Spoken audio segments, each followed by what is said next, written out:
చైతన్య ప్రసారం. నమస్కారం. మన ధర్మం కార్యక్రమానికి స్వాగతం. ఇవాళ మన ధర్మం కార్యక్రమంలో మన ధర్మ సందేహాల్ని నివృత్తి చేసేందుకు మనతో పాటు ఉన్నారు ప్రముఖ ఆధ్యాత్మికవేత్త బ్రహ్మశ్రీ గడ్డమనుగు రామకృష్ణమూర్తి గారు. గురుగారు నమస్కారం. శ్రీమాత్రే నమః. గురుగారు, నదులన్నింటిలోకెల్లా ప్రధానమైనటువంటి నది యమునా నది. ఈ యమునా నది ఆవిర్భావ దినోత్సవ సందర్భంగా ఛత్ పూజ అని నిర్వహిస్తారు కదా, ఈ పూజ యొక్క ప్రత్యేకత ఏంటి తెలియజేస్తారా? భారతీయ జీవన విధానంలో మన జీవనానికి అత్యంత ప్రాముఖ్యతను వహించేటువంటి నదులను తల్లులుగా భావించి ఆరాధించే సంస్కృతి ఉన్నది. చైత్రశుద్ధ షష్ఠి యమునాదేవి ఆవిర్భావోత్సవ దినంగా భావించి ఆ రోజు సూర్యోదయం సమయంలో యమునా నదిలో స్నానం చేసి ఉపవాసం ఉండి సూర్యాస్తమయ సమయానికి మళ్ళీ స్నానం చేసి 24 గంటలు ఉపవసించి ఆ తల్లిని పూజించేటువంటి అద్భుతమైన సాంప్రదాయం మనకు కనబడుతున్నది.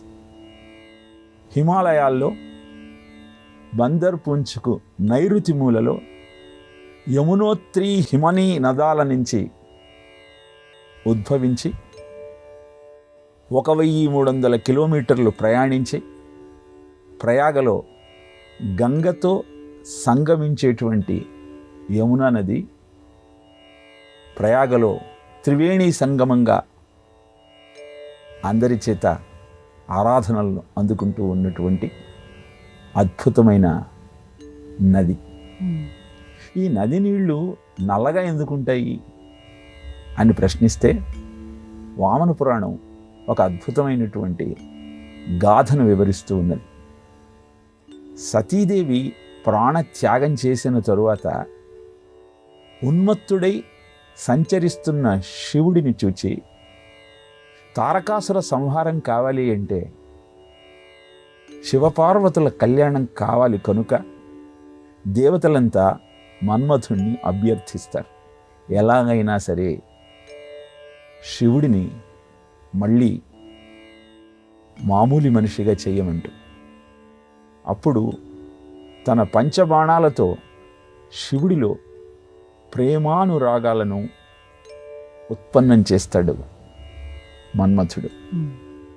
అలా వైరాగ్య భావనను వదిలి ప్రేమానురాగాలతో ఉన్నటువంటి శివుడు యమునా నదిలో తన తాపాన్ని తీర్చుకోవటం కోసం స్నానం చేస్తాడు. ఆ తాపమంతా గ్రహించినటువంటి యమునా నది నల్లగా మారిపోయింది అన్న గాథ. అనంతరం కాళీయుడు ఆ యమునా నదిలో తన విషజ్వాలలను ప్రసరింపచేస్తూ విషపూరితం చేస్తే బాలకృష్ణుడు ఆ కాళీయుడి మీద నర్తించి కాళీయుడికి ముక్తినిచ్చి ఆ నదీ జలాలను అద్భుతమైనటువంటి పుణ్య జలాలుగా, పవిత్ర జలాలుగా మార్పు చేశాడు. అందుకే యమునా నది తాను కృష్ణుడి యొక్క అష్టమ భార్యనని చెప్పుకుంటుంది. బాల్యమంతా ఆ యమునా నదీ తీరంలోనే గడపటమే కాకుండా జన్మించగానే వసుదేవుడు కృష్ణుణ్ణి గోకులానికి తీసుకువెళ్ళాలి అని చూస్తున్న సమయంలో కుంభవృష్టి గాఢాంధకారము ఉన్న నేపథ్యంలో వరద పొంగుతో ప్రవహిస్తున్న యమున వసుదేవుడికి దారి ఇచ్చి కృష్ణుణ్ణి గోకులానికి చేర్చింది. ఈ గాథంతా వింటుంటే ఇది మన జీవనానికి ఎలా ఉపయుక్తమవుతుంది, యమునా నదిని అర్చించటం వల్ల మనకొచ్చే ప్రయోజనం ఏమిటి అన్న సందేహం కలుగుతుంది. యమున సూర్యుడి పుత్రిక, సూర్యుడు కాలానికి చిహ్నం. యముడు సూర్యుడి పుత్రుడే, యమునకు సోదరుడు. నీవు ఆ కృష్ణుణ్ణి నీ హృదయంలో పెట్టుకొని ఈ కాల ప్రవాహాన్ని దాటి గోకులానికి వెళ్ళాలి అనుకుంటే యమునలాగా నిరంతరము కృష్ణుణ్ణే నీ సఖుడిగా ఎంచి ఆయన ఆటకు పాటకు నీ హృదయాన్ని వేదికగా మార్చి ఆయనను అర్చించే ప్రయత్నం చెయ్యి యమునా నదిలా. లేదంటే యముడు కాలపాశంతో ఈ కాల ప్రవాహంలో పునరపి జననం పునరపి మరణం పునరపి జనని జఠరే శయనం నిన్ను గ్రసించి మళ్ళీ అనేక యోనులలో నిన్ను ప్రవేశపెడతాడు. కనుక అద్భుతమైన యమునా జయంతి పర్వదినాన ఈ చైత్ర శుద్ధ షష్ఠి నాడు ఆ యమునా నదిని కీర్తిస్తూ అందులో స్నానం చేస్తూ జీవితాన్ని ధన్యం చేసుకునే ప్రయత్నం చేయాలి. వింటున్న మనకు సందేహం కలుగుతుంది, ఇప్పుడు ప్రయాగ వెళ్ళమంటారా యమునా నదిలో స్నానం చేయటానికి? సాధ్యం కాదే, మరి ఈ పర్వదిన మాహత్యాన్ని ఎలా అందుకోవాలి అంటే అవసరం లేదు.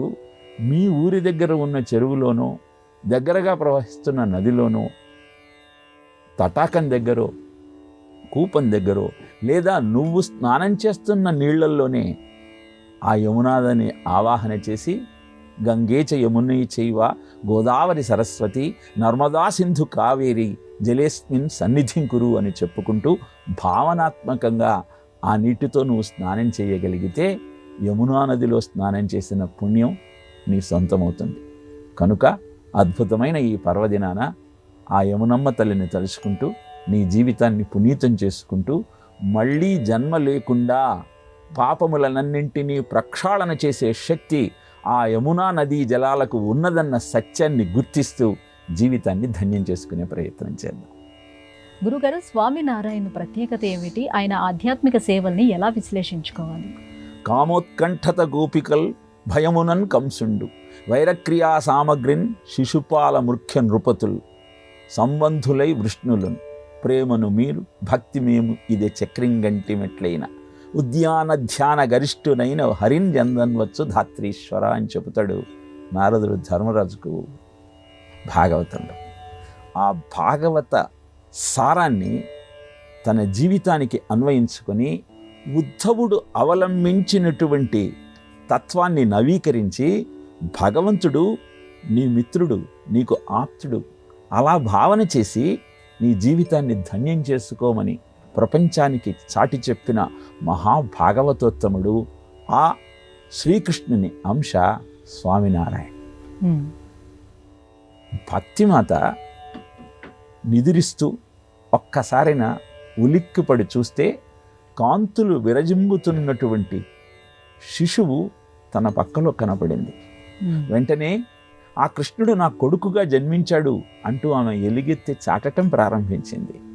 అప్పుడు భగవంతుడు, నువ్వు బృందావనానికి వచ్చి తపస్సు చేశావే, నన్ను కొడుకుగా పొందాలని ఆరాటపడ్డావే, నీ కోరికను నెరవేరుస్తున్నాను అంటూ అద్భుతమైన వాక్కులు భక్తిమాతకు వినపడ్డాయి. ఈ మాటలన్నీ వింటున్న తండ్రి ధర్మదేవు ఆనందంతో ఆ పిల్లవాడికి ఘనశ్యామ్ పాండే అని నామకరణం చేశాడు.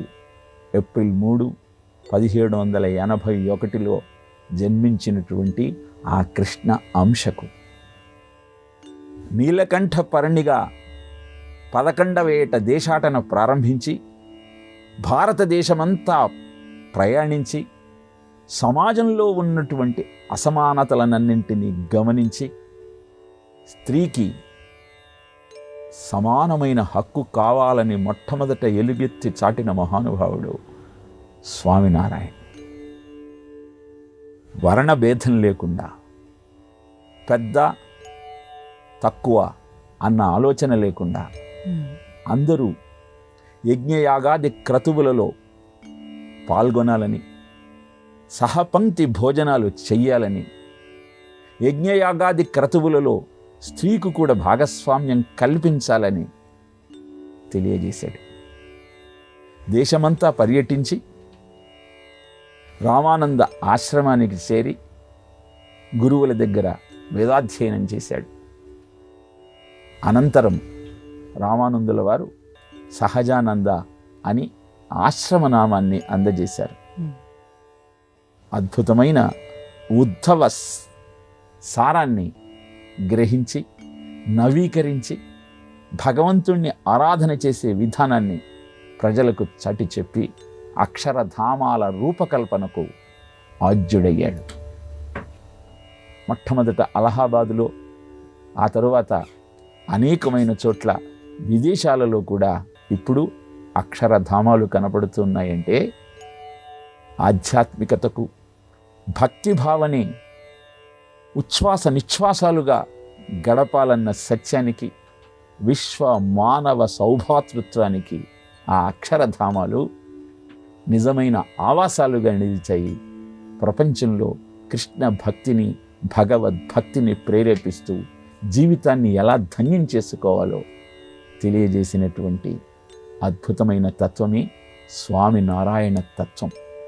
ప్రజలలో భక్తిభావం ఉన్నప్పుడే, అందరిలో ఆ పరమాత్మ చైతన్యము ఉన్నదన్న భావన వెల్లివిరిసినప్పుడు మాత్రమే సమాజం సుభిక్షంగా ఉంటుంది అన్న సత్యాన్ని ప్రపంచానికి తెలియజేశాడు. అలాంటి మహానుభావుడు 1830 జూన్ 1వ తారీఖున సిద్ధిని పొందాడు. ఆ స్వామినారాయణ జన్మదినోత్సవాన్ని శ్రీరామ నవమిగా భావిస్తారు. ఏప్రిల్ 3ను ఆయన జన్మించిన ఆంగ్ల తిథిగా గుర్తిస్తారు. గురుగారు, తిరుమల కోదండరామస్వామి ఆలయానికి ఎంతో ప్రశస్తి ఉంది. అయితే స్వామివారికి ఈరోజు రథోత్సవం జరగనుంది. ఈ రథోత్సవం యొక్క ప్రత్యేకత ఏంటో తెలియజేస్తారా? బ్రహ్మోత్సవాలలో రథోత్సవం తప్పకుండా ఉంటుంది. సీతారామ కళ్యాణము అంటేనే సీత జీవాత్మకు, రాముడు పరమాత్మకు నిదర్శనంగా చెప్పటం జరుగుతుంది. భగవంతుడి కళ్యాణం జరపటము అంటే జీవ బ్రహ్మైక్య సిద్ధాంతాన్ని ప్రతిపాదన చేయటమే. ఇలా కళ్యాణం జరిపించిన తరువాత రథోత్సవం చేయటంలోని ఆంతర్యం ఏమిటి అంటే, ఆత్మానం రథినం విద్ధి శరీరం రథమేవచ అని. అంటే ప్రతివాడిలో ఉన్న ఆత్మ రథికుడైతే శరీరమే రథం. ఇక బుద్ధి సారథి, మనస్సు పగ్గం, ఇంద్రియాలు గుర్రాలు, విషయాలే మాడవీధులు. ఇలా జీవుడు ఆ పరమాత్మ ప్రతిరూపము అంశయే అయినా ఆ సత్యాన్ని విస్మరించి దేహభావనతో ఈ విషయ సుఖాలే సర్వస్వమని భావన చేసి ఉత్తమోత్తమైనటువంటి మానవ జన్మను వృధా చేసుకుంటూ ఉన్నాడు. అందుకే మనం సీతారామ కళ్యాణ మహోత్సవాన్ని జరుపుకుంటూ అద్భుతమైన ఆనందానికి బాటలను నిర్మించుకుంటూ ఉన్నాం. ఈ కోదండరామస్వామి వారి రథోత్సవంలో ఈ సత్యాన్ని మనం గుర్తించగలిగితే అసలు కళ్యాణం ఎందుకు జరుపుకుంటున్నాం, రథోత్సవం ఎందుకు జరుపుకుంటున్నాం, ఆ రథాన్ని ముందుకు సాగనంపటం కోసం, మాడవీధులలో ఊరేగించటం కోసం భక్తులంతా పోటీపడి ముందుకు లాగుతూ ఉంటారు. ఆ విధంగా తాళ్లను ముందుకు లాగుతూ నీ జీవనానికి బంధాలుగా ఉన్న మోహపాశాన్ని నువ్వు తెంచుకోగలిగితే రథోత్సవంలో నువ్వు పాల్గొన్నటువంటి పుణ్యం నీకు సిద్ధిస్తుంది. అందుకే తిరుపతిలో శ్రీ కోదండరామస్వామి వారి సీతా లక్ష్మణ సమేత రథోత్సవంలో భక్తులంతా ఉత్సాహంగా పాల్గొంటూ ఈ సత్యాన్ని గుర్తించే ప్రయత్నం చేస్తారు. అంగరంగ వైభవంగా సాగేటువంటి ఆ ఉత్సవం కనుల పండువగా మనకు కనబడుతూ ఉంటుంది. భారతీయ జీవన విధానంలో మనం ఆచరించే ప్రతి వైదిక కర్మ వెనక ఇహము పరము రెండు ఉంటాయి. ఇది గుర్తించగలిగినప్పుడే ఆ ఉత్సవాన్ని నిర్వహించటం వల్ల పూర్తి ఫలితాన్ని మనం అందుకోగలుగుతాం. అలా తిరుపతిలో ఈరోజు జరుగుతున్నటువంటి శ్రీ కోదండరామస్వామి వారి సీతాలక్ష్మణ సమేత రథోత్సవం కనుల పండువగా వీక్షిస్తూ మన జీవితాన్ని ధన్యంగా మలుచుకునే ప్రయత్నం చేద్దాం. గురువుగారు, ఇంద్రుడు స్వర్గాధిపత్యం కోల్పోయిన ప్రతిసారి బ్రహ్మదేవుడు అభయం ఇచ్చేవాడు. అటువంటిది ఓ సందర్భంలో ఇంద్రుడినే బ్రహ్మదేవుడు నిందించాడంటారు. ఏమిటి ఆ సందర్భం? భాగవత లక్షణాలలో పోషణ అనేది ఒక లక్షణం.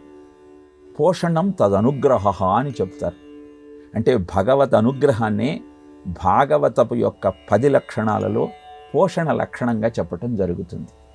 భాగవతంలోని 6వ స్కంధంలో అజామిలునికి నారాయణ అన్న నామాన్ని అంత్యకాలంలో ఉచ్చరించిన మాత్రాన మోక్షాన్ని అందించిన ఆ భగవద్ అనుగ్రహం ఎంత గొప్పదో తెలియచేస్తూ, ఆ భగవంతుడి ప్రతిరూపమే గురువు.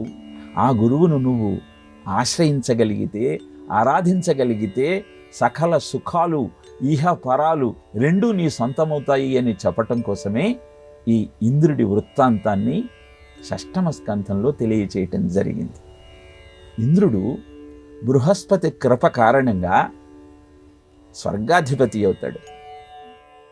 స్వర్గాధిపత్యాన్ని అనుభవిస్తూ దేవతలంతా జయ జయ ధ్వనాలు చేస్తూ ఉంటే, రంభా ఊర్వశి తిలోత్తమాదులంతా నృత్యం చేస్తూ ఉంటే, పరవశంలో ఉన్నటువంటి ఇంద్రుడు సభకు తన గురుదేవులైన బృహస్పతి రావటం గమనించినా వెళ్ళి నమస్కరించాలన్న ఇంగితాన్ని కోల్పోతాడు.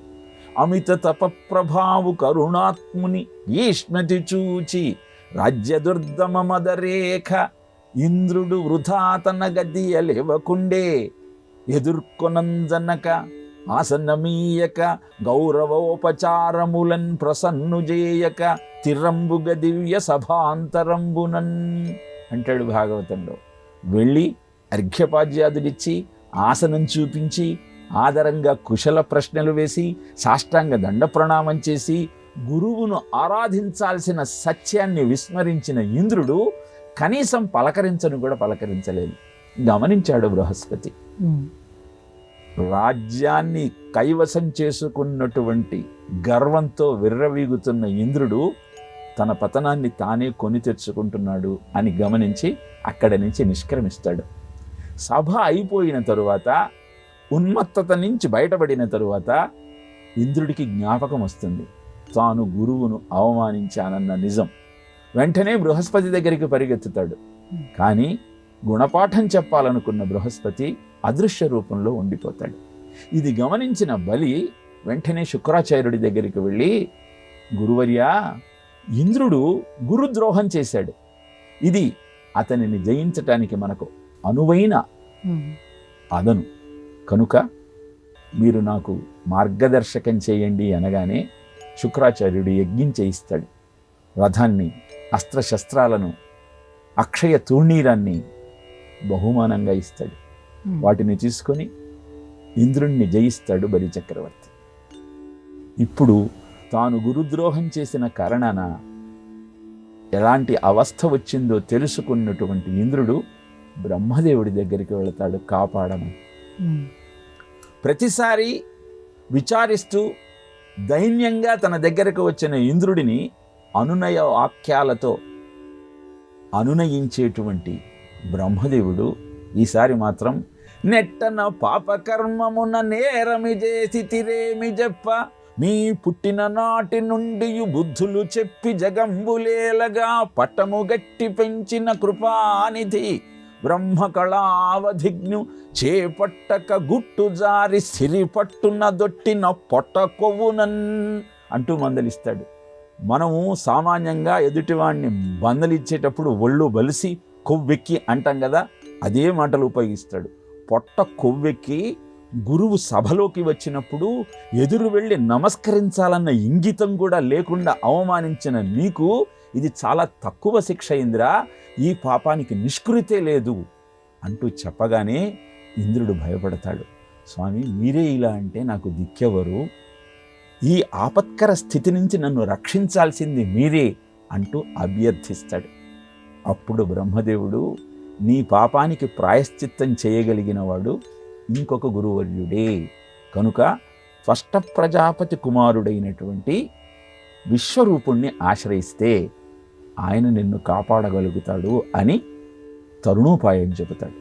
అప్పుడు ఇంద్రుడు విశ్వరూపుడి దగ్గరికి వెళ్ళి ఆయనను ఆశ్రయిస్తాడు.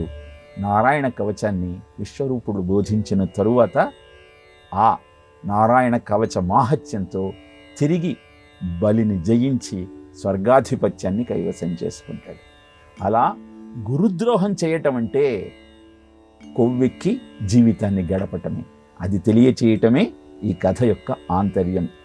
గురువును గౌరవించగలిగితే నీ జీవితం అద్భుతంగా సాగుతుంది. అవమానిస్తే పాతాళానికి వెళ్ళాల్సిన అగత్యం ఏర్పడుతుంది అన్న అద్భుతమైన సత్యాన్ని ఈ గాథ ద్వారా భాగవతం మనకి తెలియజేస్తుంది. గురువుగారు, గురువు నుంచి శిష్యులు మంత్రోపదేశం పొందుతారు. అలా పొందినటువంటి మంత్రాన్ని ప్రతినిత్యం అనుష్ఠానం చేస్తారు. అయితే ఆ మంత్రం సిద్ధించిందని తెలుసుకోవటం ఎలా? మననః త్రాయతే ఇతి మంత్రః, మనః అంతరః ఇతి మంత్రః. మంత్రానికి ఇది నిర్వచనం. అంటే ఏ బీజాక్షర సంపుటిని నువ్వు నిరంతరము పారాయణ చేయటం వల్ల ఆ మంత్రాధిష్టాన దేవత నీకు రక్షక కవచంగా మారి ఆపత్కర పరిస్థితులలో అన్ని వేళలా నిన్ను రక్షిస్తూ ఉంటాడో, అలాంటి మంత్రరాజాన్ని నువ్వు అనుష్ఠించినట్టయితే నీ జీవితం అద్భుతంగా కొనసాగుతుంది. అలానే ఏ బీజాక్షరాలను పదే పదే నువ్వు ఉచ్చరించటం వల్ల ఐహిక సుఖాల మీద వైరాగ్యం ఏర్పడి అంతర్ముఖుడవై నీ అంతర్గతమైన చైతన్యాన్ని నువ్వు గుర్తించటానికి ఉపయోగపడుతుందో ఆ బీజాక్షర సంపుటే మంత్రంగా చెప్పబడుతుంది. మంత్రం అంటే కొన్ని అక్షరాల కూర్పు కాదు, దేవతాశక్తులను ఆవాహన చేసే అద్భుతమైన బీజాక్షర సంపుటే. ఇది నువ్వు అనుష్ఠానం చేస్తున్న కొద్దీ నీ ఆలోచన విధానంలో మార్పు వస్తుంది, నీ ముఖంలో వర్చస్సు వస్తూ ఉంటుంది, నువ్వు మాట్లాడిన మాట నిజమవుతూ ఉంటుంది. వాక్శుద్ధి, భావశుద్ధి, విచారశుద్ధి, మనశ్శుద్ధి, ఆత్మశుద్ధి, ఇలా ఒక్కొక్క భాగము శుద్ధి జరుగుతున్న నేపథ్యంలో నీకు అద్భుతమైనటువంటి మాహాత్యం చేకూరుతూ ఉంటుంది.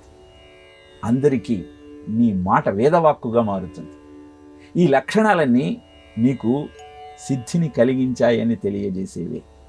ఇక మంత్రసిద్ధి కలిగింది అని తెలుసుకోవటానికి ఒక అద్భుతమైన దృష్టాంతాన్ని, నిజంగా జరిగిన సంఘటనను తెలియజేస్తారు. కంచి పరమాచార్య దగ్గరకు ఒక భక్తుడు వెళ్ళాడు. స్వామి, మంత్రానుష్ఠానం చేస్తూ ఉన్నాను, ఈ మంత్రం సిద్ధించింది అని ఎలా తెలుస్తుంది అని ప్రశ్నించాడు. స్వామి అన్నారు, పోను పోను నీకే అర్థమవుతుంది, అనుష్ఠానాన్ని ఆపకుండా కొనసాగించు అన్నారు. తెలుసుకోవటం ఎలా అని మళ్ళీ ప్రశ్నించాడు. మంత్రము సిద్ధించిందని తెలుసుకోవాలి అంటే ఒక పరీక్ష పెట్టుకో. వడ్ల గింజలను తీసుకువచ్చి దాని మీద ఒక వస్త్రం కప్పి దాని మీద కూర్చో, ఆ వడ్లన్నీ పేలాల్లాగా పేలిపోతాయి అని మళ్ళీ మళ్ళీ అడుగుతున్నటువంటి ఆ శిష్యుడికి తెలియజేశాడు. ఇంకా అనుమానాస్పదంగా చూడటం ప్రారంభించాడు శిష్యుడు. అర్థమైంది స్వామికి, ఓహో, నేను అనుష్ఠానం చేస్తున్నాను కదా, నాకు ఆ మంత్రం సిద్ధించిందా లేదా, ఈ పరీక్ష మీరు పెట్టుకున్నారా లేదా అని కదా నీ సందేహం, ఇప్పుడే చూపిస్తానని శిష్యుడికి చెప్పాడు. వడ్ల గింజలు తీసుకురమ్మన్నాడు. పీట మీద వాటిని పెట్టి దాని మీద వస్త్రం వేసి స్వామి కూర్చున్న మరుక్షణం అవన్నీ పేలాల్లాగా పేలిపోయి, ఇలా అద్భుతమైన తపశ్శక్తితో కదిలే దేవుడిగా ప్రపంచం చేత కీర్తింపబడ్డటువంటి పరమాచార్య జీవితంలో ఎన్నో సంఘటనలు, భక్తులను కటాక్షించటం కోసం ఆయన పడిన తపన, ఆయన చేసిన కృషి మనం ప్రతినిత్యము గుర్తు చేసుకుంటూ స్వామికి నమస్కరించగలిగితే మన జీవితం ధన్యమవుతుంది. గురుగారు, ఇవాటి మన ధర్మం కార్యక్రమంలో మాకు వచ్చినటువంటి ధర్మ సందేహాలన్నీ కూడా నివృత్తి చేసినందుకు ధన్యవాదాలండి. కృష్ణార్పణ. ఇది ఇవాల్టి మన ధర్మం కార్యక్రమం. రేపు మన ధర్మం కార్యక్రమంలో మళ్ళీ కలుసుకుందాం. నమస్కారం. ఈ కార్యక్రమాన్ని తిరిగి చూడాలనుకుంటే www.youtube.com/ETV Life Spiritual లో చూడవచ్చు.